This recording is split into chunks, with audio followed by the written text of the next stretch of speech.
Hello everybody, welcome back to Story Time. You can see today I am joined by my assistant Nai, who said it's very important that she helps out with today's story.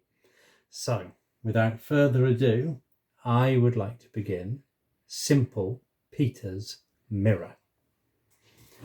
Simple Peter was walking to work in the fields one morning when he met an old woman sitting beside the road.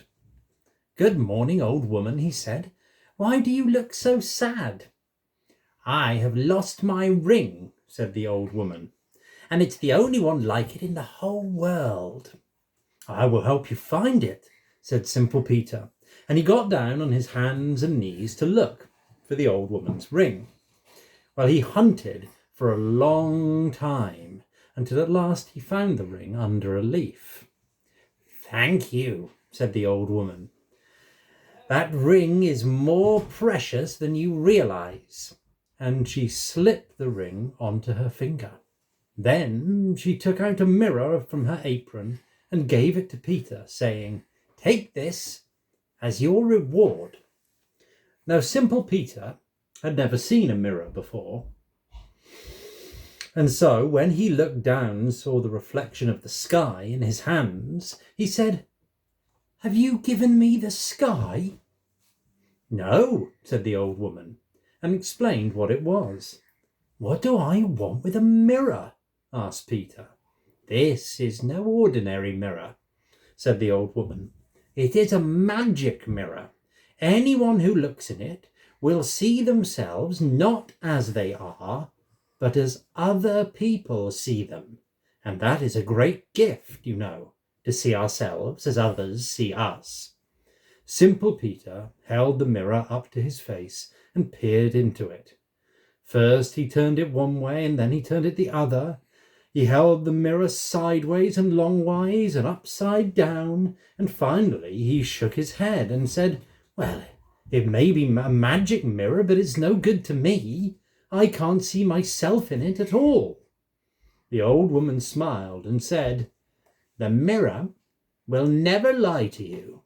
It will show you a true reflection of yourself as other people see you." And with that, she touched her ring, and the oak tree that was standing behind her bent down and picked her up in its branches and carried her away. Well, Simple Peter stood there gaping for a long while, and then he looked in the mirror again, and still he could not see himself, even when he put his nose right up against it. Just then a farmer came riding past on his way to market. "Excuse me," said Simple Peter, "but have you seen my reflection? I can't find it in this mirror." "Oh," said the farmer, "I saw it half an hour ago running down the road." "Thank you," said Peter. "I'll see if I can catch it." And he ran off down the road.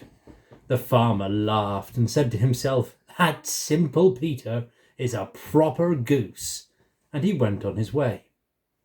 Simple Peter ran on until he came to the blacksmith. "Where are you running so fast, Peter?" called the blacksmith. "I'm trying to catch my reflection," replied Peter. "John the farmer said it ran this way. Did you see it?" The blacksmith, who was a kindly man, shook his head and said, "John the farmer has been telling you stories. Your reflection can't run away from you. Look in the mirror and you'll see it there all right." So Peter looked in the magic mirror. And do you know what he saw? Goose. He saw a goose with a yellow beak and black eyes staring right back at him.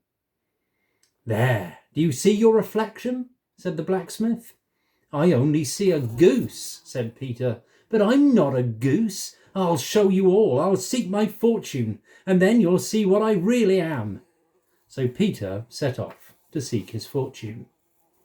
Before long, he came to a wild place in the mountains where he met a woodcutter and his family with all their belongings at their backs. "Where are you going?" he asked them. "We're leaving this country," said the woodcutter, "because there is a dragon here. It's 50 times as big as a man and could eat you up in one mouthful. Now it has carried off the king's daughter and is going to eat her for supper tonight." And with that, he hurried on his way. Peter went on, and the mountains grew steeper and the way became harder. All at once, he heard a sound like a grindstone. Something like that, yeah. He looked round a rock, and there he saw the dragon. Sure enough, it was 50 times as big as himself, and it was spinning a stone round its front claws to sharpen its teeth. "Oh, are you the dragon?" asked Peter. The dragon stopped sharpening its teeth and glared with great fierce eyes at Peter. "I am," said the dragon. "Then I shall have to kill you," said Peter.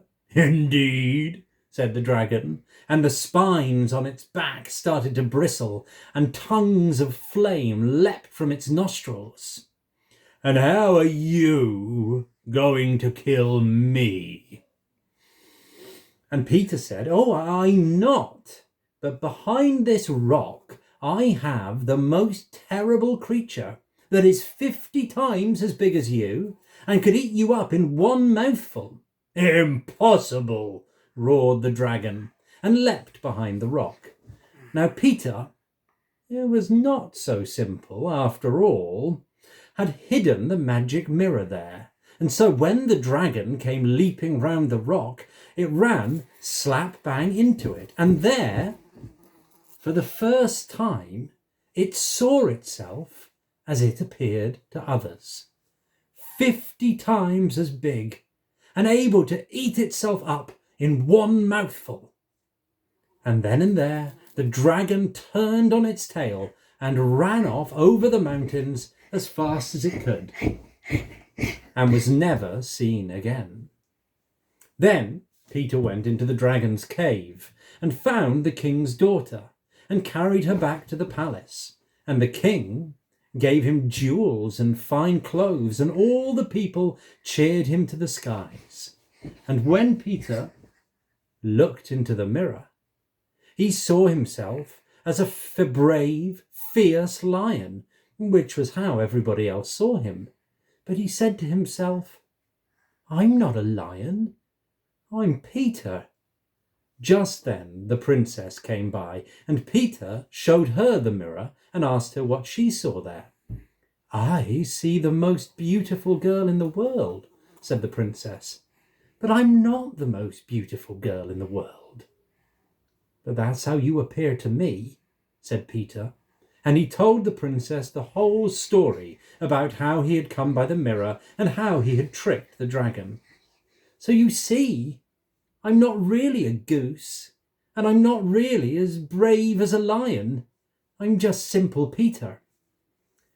When the princess heard this story, she began to like him for his straightforwardness and honesty. Pretty soon she grew to love him, and the king agreed that they should be married, even though Peter was just a poor ploughman's son. "But my dear," said the queen, "people will make fun of us because he is not a real prince." "Fiddlesticks," replied the king. "We'll make him into the finest prince you ever did see." But the old queen was right.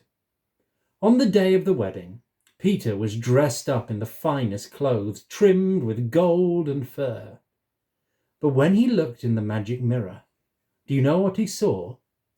Instead of a rich and magnificent prince, he saw himself in his old rags. Simple Peter. But it didn't worry him. He smiled and said to himself, "At last, everyone sees me as I really am." Is that good? I hope you enjoyed that, guys, and I'll be back, maybe with an assistant, maybe not, on Monday with another story. Bye. You say bye.